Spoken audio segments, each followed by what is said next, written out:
नमस्कार दोस्तों, स्वागत है आपका सिलेक्शन पक्का है के इस YouTube प्लेटफॉर्म पर।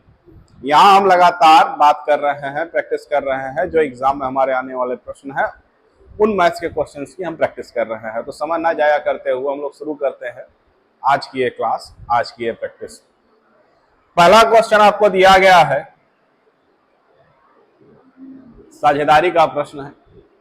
ABC किसी व्यापार में साझेदार बनते हैं। A 3,20,000 रुपए का 4 माह के लिए, B 5,10,000 रुपया 3 माह के लिए और C 2,70,000 रुपया 5 माह के लिए निवेश करता है। यदि कुल लाभ 1,24,800 रुपया हुआ हो तो A का लाभ क्या होगा? आप लगाइए, लगा करके आंसर कमेंट बॉक्स में जरूर करें। उससे आपकी प्रैक्टिस भी होगी और सही गलत का पता भी चलेगा। बाकी मैं बताता हूं आसानी से कैसे लगेगा। देखिए, पार्टनरशिप का नियम होता है पूंजी का अनुपात बराबर लाभ का अनुपात। पूंजी का अनुपात बराबर लाभ का अनुपात। इसने 3,20,000 रुपए लगाया है 4 माह के लिए, इसने 5,10,000 लगाया है 3 माह के लिए, इसने 2,70,000 लगाया है 5 माह के लिए। इसी का हमें अनुपात निकालना है। यानी 4 जीरो इसका कटा तो 4 जीरो इसका कटा, 4 जीरो इसका कटा।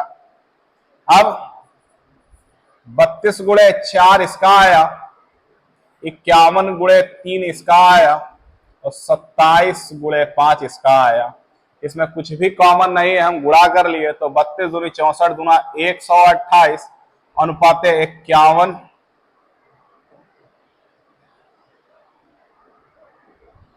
अनुपात 51 तिया 153 और 27 पचे 135। यह हमें दिया गया है। कह रहा यदि कुल लाभ इतना हो तो A का हिस्सा। अनुपात का बंटवारा करने के लिए हम क्या करते हैं, कुल धनराशि 1,24,800 लिख लिया। A का हिस्सा है 128 और अनुपातिक योग रखा। 5 3 8 8 16 हाथ है 1, 4 5 9 2 11 हाथ है 1, 3 1 4। अगर इसको हम ले जाएंगे तो ये 3 बार जाएगा। 128 तिया 384 100, यानी कि पहला ऑप्शन हमारा आंसर हो गया। आपको इस प्रश्न में सिर्फ इतना जानना है कि पूंजी का अनुपात बराबर लाभ का अनुपात। जो पूंजी का अनुपात होगा वही लाभ का अनुपात होगा। जितने मंथ के लिए लगाए हुए हैं उतना तो आपको गुणा करना पड़ेगा। अनुपात निकाल करके बंटवारा कर लीजिए। उम्मीद है आपको समझ में आ गया होगा। चलते हैं दूसरे सवाल पर। आपके सामने एक प्रश्न दिया गया है, कह रहा धातु के एक अर्धकार अर्धगोले का संपूर्ण पृष्ठीय क्षेत्रफल 1848 वर्ग सेंटीमीटर है। अर्धगोले को पिघलाकर एक ठोस लंबवृत्तीय शंकु बनाया गया है। यदि शंकु के आधार का अर्धव्यास अर्धगोले के अर्धव्यास के बराबर हो तो उसकी ऊंचाई कितनी होगी? कह रहा है धातु के एक अर्धगोले का संपूर्ण पृष्ठ क्षेत्रफल। एक अर्धगोले का संपूर्ण पृष्ठ होता है 3 पाई r स्क्वायर और इसकी वैल्यू है 1848। 3 से काटेंगे, 3 छक 18, 3 एक 3 छक 18 है 22/7 गुणे r स्क्वायर। 11 दूनी 22, 11 पचे 55, 11 छका 66, 2 से काटेंगे 28, r बराबर 7 8 56, 5 7 दूनी 14, 5 19, r स्क्वायर बराबर 196। तो r बराबर हो गया 14। यहां तक निकल गया। कह रहा इसे पिघलाकर एक लंबवृत्तीय शंकु बनाया जाता है। इसको पिघलाओगे तो अर्धगोले का आयतन होगा। अर्धगोले का आयतन होता है 2/3 पाई r क्यूब। एक ठोस लंबवृत्तीय शंकु बनाया गया है। शंकु का आयतन होता है 1/3 पाई r स्क्वायर h। शंकु का आधार का अर्धव्यास और गोले के अर्धव्यास बराबर, यानी इसका r बराबर यानी 14 है। इसका r बराबर है यानी 14 है।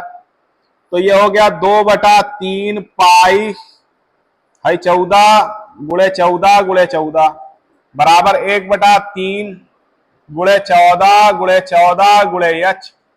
तो 14 से 14 कटा, ये 14 से ये 14 कटा, ये h है। 3 से 3 कट गया, 3 से 3 कट गया, पाई से पाई कट गया, तो 14 दूनी 28। यहां बचा है एच और यहां 14 दूनी 28, यानी कि जो अर्धगोले अर्धव्यास बराबर, तो इसकी ऊंचाई यानी शंकु की ऊंचाई 14 दूनी 28। आपको बस बराबर रखना है, 2 सूत्र आपको याद रखने हैं, आपको याद भी होगा। अर्धगोले का संपूर्ण पृष्ठ 3 पाई आर स्क्वायर, अर्धगोले का आयतन 2/3 पाई आर क्यूब और शंकु का आयतन 1/3 पाई आर स्क्वायर। उम्मीद है आपको समझ में आ गया होगा। चलते हैं आगे अगले सवाल की ओर। कह रहा है कि 30 संख्याओं का औसत 15 है, इसमें से प्रथम 18 संख्याओं का औसत 10 और अगली 10 संख्याओं का औसत 20 है, अंतिम संख्या।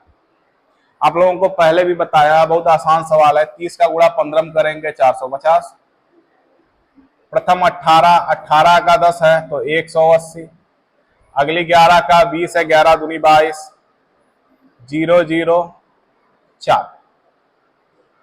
भाई मेरे प्रथम 18, उसके बाद 11, 18 11 29 हो गया, 32 हो गया, यानी कि ये 29 संख्याओं का है या 30 संख्याओं का है।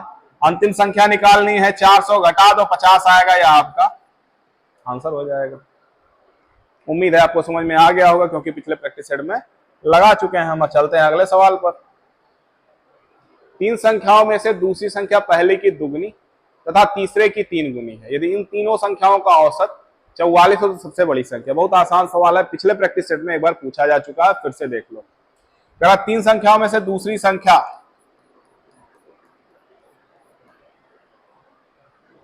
संख्या पहले की दुगनी और तीसरी संख्या की 3 गुनी है।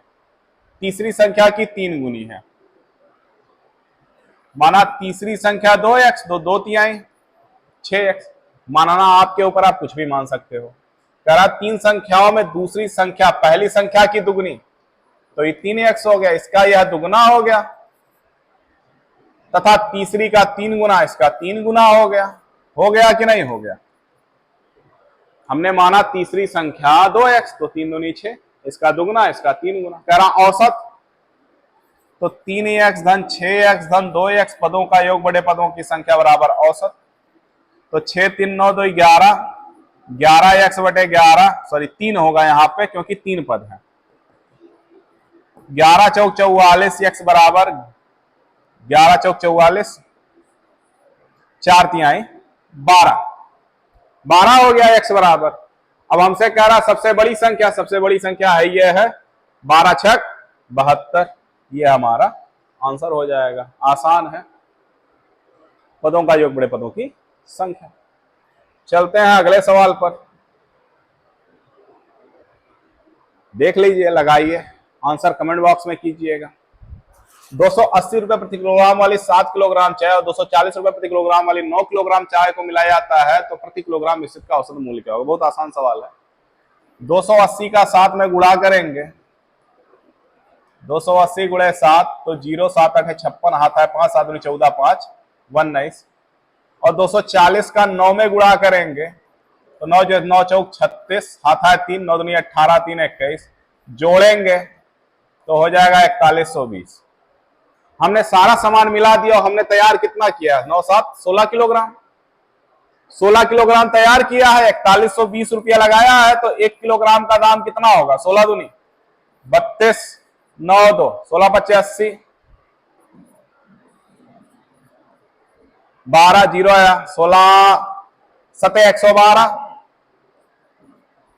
8 आया, 0 लगाया, 0 16 25 80, 257 रुपया 50 पैसे। जब दोनों को आपने मिला दिया तो औसत मूल्य आपसे पूछ रहा है, 1 किलोग्राम का मूल्य पूछ रहा है। जब आपने मिलाया तो 4120 रुपया तैयार हुआ। 16 किलोग्राम का 16 से भाग दे देंगे, आपका आंसर आ जाएगा। उम्मीद है सही हो गया होगा आपका। चलते हैं अगले सवाल की ओर। अगला सवाल आपके सामने है ये, वह सबसे छोटी संख्या जो पूर्ण वर्ग है तथा 16 20 और 24 के द्वारा पूर्णतः अविभाज्य है। ऐसे सवालों को याद रखिएगा। है क्या लिखा है? पूर्ण वर्ग हो, और कह रहा वह सबसे छोटी संख्या हो। हयो पूर्ण वर्ग है, हयो पूर्ण वर्ग है, हयो पूर्ण वर्ग है, हयो पूर्ण वर्ग है। ठीक है, 16, अब नॉर्मली अगर लगाना है आपको तो आप क्या करेंगे? 16 20 और 24 लिख लीजिए। 4 से काटेंगे, तीनों कटेगा, 4 चौक 16, 4 पंचे 20, 4 छक 24। 2 से करेंगे 2 5 3, 2 से करेंगे 1 5 3, यह वर्ग है, यह वर्ग है, इसका वर्ग नहीं बन रहा है, 5 लिखेंगे, 5 एक आ गया, 3 लिखेंगे, एक आ गया, इसका ये वर्ग है, ये इससे वर्ग हो रहा है, 5 का वर्ग अपने पास से बना लो, 3 का वर्ग अपने पास से बना लो, इसका गुणा कर लो। ये वर्ग है, इसका वर्ग बन गया, इसका वर्ग अपने पास से बनाओ, इसका वर्ग अपने पास से बनाओ, सबका गुणा करो, उत्तर होगा। तो 4 दूनी 8 दूनी 16 पचे 80, 8 त्रिक 24, 240, 240 पचे 12 तिया 3600, यह आपका आंसर हो जाएगा। जिसका वर्ग नहीं बना है उसका वर्ग अपने पास से बनाओ, सबका गुणा करो, जो आएगा वही वर्ग संख्या आपका उत्तर होगी। उम्मीद है आपको समझ में आ गया होगा। चलते हैं अगले सवाल पर। कह रहा दो संख्याओं का लासा मासा का 45 गुना। बहुत बेहतरीन सवाल है, बार बार एग्जाम में आया हुआ, दोबारा फिर आएगा। कह रहा लघुत्तम महत्तम का 45 गुना है। हमने माना महत्तम है x, लघुत्तम हो गया 45x। कह रहा एक संख्या 125 लघुत्तम महत्तम का योग 1150, हाई हो गया 1100। हाई जोड़ेंगे तो 46x बराबर 1150, 23 दूनी 46, 23 पचे 115, 2 से काटेंगे 25, हाई हो गया 25 और हाई हो गया 45 गुणे 25। हमारे पास एक नियम का होता है LCM इंटू HCF बराबर पहली संख्या गुणे दूसरी संख्या। तो हमें जब एलसीएम इतना दिया है तो सीधे लिख लो बिना गुणा किए 45 गुणे 25। HCF दिया गया है 25 तो गुणे 25 लिख लो। एक संख्या 125 दिया गया है, लिख लो। दूसरी संख्या आपको निकालना है, दूसरी संख्या आपको निकालना है, दूसरी संख्या निकाल लो। 25 पचे 25 कट गया, 55 25, 45 पचे 225, आपका आंसर क्या हो गया 200। बहुत बढ़िया क्वेश्चन है, एग्जाम में आता है। उम्मीद है आपको समझ में आ गया होगा। मेरे लगाने से पहले आप कमेंट बॉक्स में उत्तर कर दिए होंगे। अगला क्वेश्चन भैया दिया गया सबसे छोटी संख्या लगाइए, 30 सेकंड देता हूं, उत्तर बताइए। देखो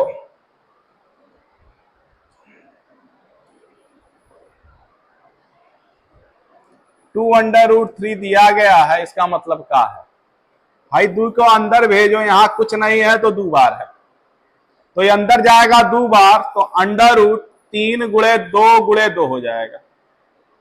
तो 2 दूनी 4 तिहाई। दूसरा देखो भाई, यहां 4 यहां 3, भाई यहां 4 है, ये अंदर जाएगा तो 4 बार अंदर जाएगा, यानी कि √3 गुणे 2 गुणे 2 गुणे 2 गुणे 2, 2 दूनी 4 दूनी 8 दूनी 16 तिया। यहां कुछ नहीं है, √8 है भाई, यहां कुछ नहीं, √8 है, और भाई 3 √2 है, कुछ नहीं है तो 2 है, तो 3 2 बार अंदर जाएगा। 3 त्रिका 9 दूनी 18। अब बताओ हाई बड़ा हाई बड़ा हाई बड़ा, सबसे छोटा कौन सा है? एक्टू लास्ट वाला जो था √8, यही छूटा हुआ था। अब बताओ इसमें सबसे छोटा कौन सा है? जाहिर सी बात है यही सबसे छोटा है, यहां यह सबसे छोटा है, तुम्हारा उत्तर क्या हो जाएगा? √8 हमारा आंसर हो जाएगा। देखो जब आप घात निकालते हो, जैसे 2 गुणे 2 गुणे 2 गुणे, रहने दो, इसका जोड़ा बना, एक तो बाहर आ गया, एक तो अंदर पड़ा है। अगर है ये क्यूब रूट लगा होता, एक तो 2 लगा होता, तो 3 के बदले में एक तो 2 बाहर आता, यहाँ क्यूब रूट लगाते ये अंदर पड़ा होता। वैसे इसको लगाया है। उम्मीद है समझ में आ गया होगा। चलते हैं अगले सवाल की ओर। बहुत सही सवाल है, ऐसा सवाल तो आप लोगों ने हजारों बार लगाया होगा। अगर लगा लिया है तो उत्तर कमेंट बॉक्स में कर दीजिए। जब करड़ी के भीतर किसी संख्या की पुनरावृत्ति हो, जैसे 12 12 12 15 15 15 18 18 18 कुछ भी हो, और ये डाट डाट डाट चलता रहे, तो इसके 2 गुणनखंड कीजिए। प्लस चिन्ह है तो बड़ी संख्या उत्तर, माइनस चिन्ह है तो छोटी संख्या उत्तर। अंतर 1 होना चाहिए।